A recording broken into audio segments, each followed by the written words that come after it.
அண்ணன் பெருமானார் ஸல்லல்லாஹு அலைஹி வஸல்லம் அவர்களுக்காக தன்னுடைய உடல், பொருள், ஆவி, குடும்பத்தினுடைய அந்தஸ்து, மானம், மரியாதை, அடுத்ததாக தன்னுடைய பதவிகள், தன்னுடைய சொத்துக்கள் அனைத்தையும் இழந்துவிட்டு வந்தவர்கள் தான் சஹாபாக்கள்.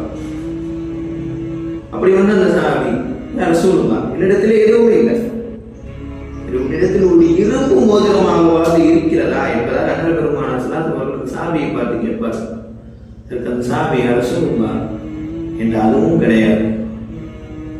சரி, ஒன்று என்னதாப்பா இருக்கு, மகள் கொடுக்கணும்ப்பா. இந்த இடத்திலே கவனிக்க வேண்டும் சகோதரர்களே, எதுவுமே இல்லாத சஹாபி, தனக்காக அனைத்தையும் விட்டு வந்த சஹாபியிடம் அண்ணன் பெருமானார் ஸல்லல்லாஹு அலைஹி வஸல்லம் ஒரு இரும்பு மோதிரத்தை கேட்கிறார் மகனாக. இந்த சஹாபியிடம் அதுவும் இல்லை.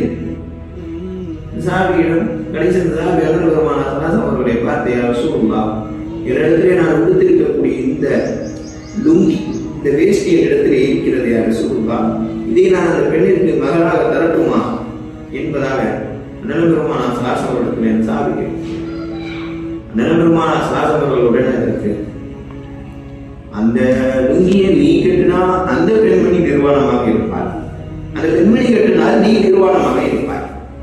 இது சரிபட்டு வராதுப்பா, இதை நீ மகளாக கொடுக்க முடியாது.